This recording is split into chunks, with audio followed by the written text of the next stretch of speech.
morphology, and maybe the mixed morphology would be better in the Raman SARS.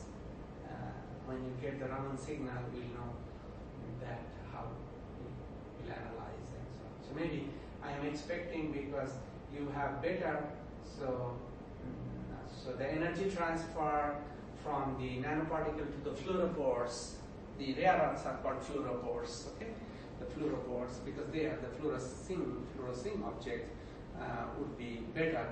And because a triangle have bigger surface area, a pyramid have larger surface area than a sphere, right?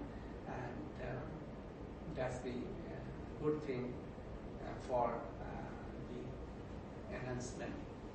Because larger surface area is exposed means larger photon would be absorbed by the larger SPR oscillations would be, and this should be beneficial for the nanoparticles, beneficial for the high luminescence effect. And ultimately, it's not just because it is large surface area will be large number of photons. This large number of photons will be falling on the nanoparticle. So rare earths intake possibility, absorption cross section will go high, and the stimulated cross section will go high. This is just a common sense, but reality is not that simple. Meaning the following: when you have triangular, another interesting thing will happen that I would actually like to see, and that will be reflected in the Raman, and that will be reflected in the FTIR band broadening. I want to see that. Meaning the following, that if you have the different morphology of nanoparticle in the glass, then the FTIR band will broaden very differently. And if the FTIR band broaden differently and the SPR band also broaden differently, they will not be same. So in that case, what is going to happen? The refractive index of the glass will also vary differently. And if the refractive index differ very differently, and that means the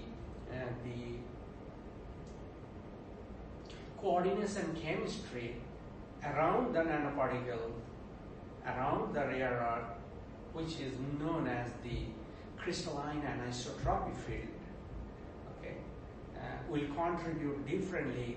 So you might be having a strong Stark splitting, and I'm expecting that, and that's why I don't want it to disclose you many things.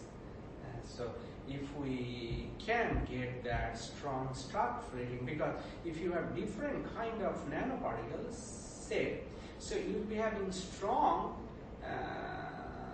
electric fields, polarization field, which is known as a strong dipole field.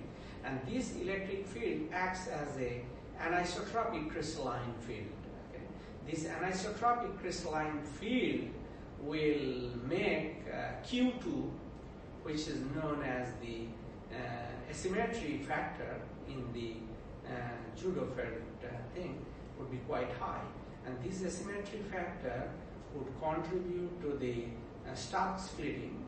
And because of the Stark splitting, the probability of some forbidden transition, because of the Stark splitting, the probability of some forbidden transition would be relaxed, and as a result, you have a possibility of hyperfine, hypersensitive transition, and those hypersensitive transition would be very interesting things to look at in holmium. So that itself is going to give how to excite the hypersensitive transition in holmium. And holmium have red, green, orange, but it has also yellow and blue possibility, but that mostly are not seen. This hypersensitive transition, due to the different existence of nanoparticles, might click, and I expect that we will see that. I don't know now, but maybe, because your glass density is changing very nicely So the glasses are quite good, it seems. But after putting the nanoparticle, have you calculated the density? Plotted? You have given me before putting the nanoparticle, right? No, I give you both. Both. So after putting the nanoparticle, how much percentage is the density change? I want to check. I think it doesn't change.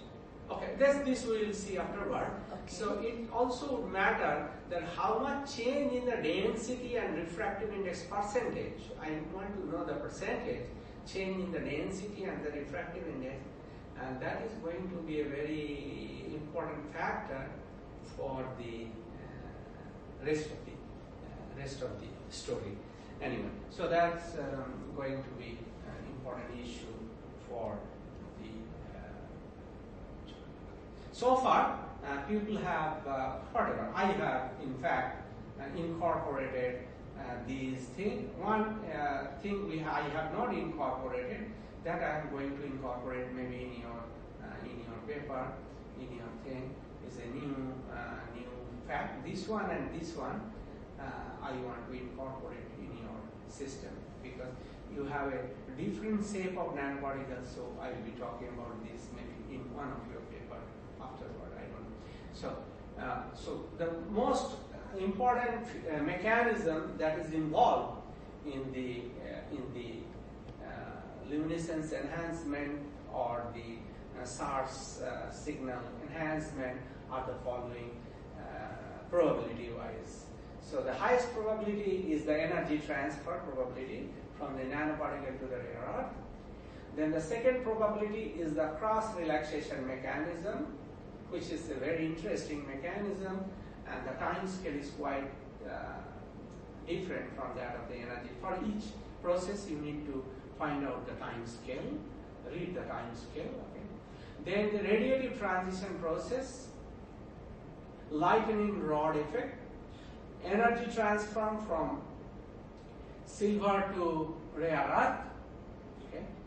Then surface plasmon resonance. In fact, this is known as LSPR, localized surface plasmon resonance, or I say localized surface plasmon polariton resonance. Surface plasmon polariton resonance. Two things happen at a time. Okay, one is the polariton, and other is the surface plasmon itself. Okay, and the electric field of nanoparticles, which is called the hot spot of the electron, hot electrons. Then you have in some system. Only one system I propose it, but after that I did not, but maybe I will be proposing this. This is known as 2-photon absorption and 4-photon absorption process are quite possible in some calculation. I have seen that this is a possibility. Now people are observing them actually in fiber laser and in some of the saturable absorber, which is the gold and silver doped fiber. So, because your system has also the possibility of fiber, because this is glass, so why not? We should explore that possibility of 2-photon and 4-photon absorption. So read the theory a little bit of 2-photon. This is a nonlinear process. That's why I am asking you to measure the nonlinear susceptibility of the material.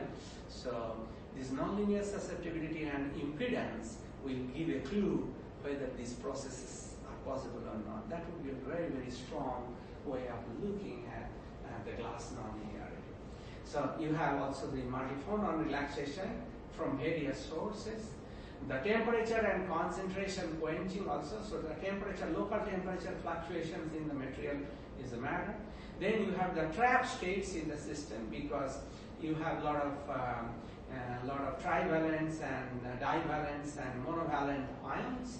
So therefore, around them there are a lot of trap states. We have not calculated the trap state yet. Just we talk in terms of the Arbach energy. But it would be good to look at the Arbach tail and correlate the Arbach tail with the number of trap states. And this number of trap states may be a contributing factor in the quenching process or in the enhancement process. And the band gap redshift, the optical band gap in your case would be also redshifted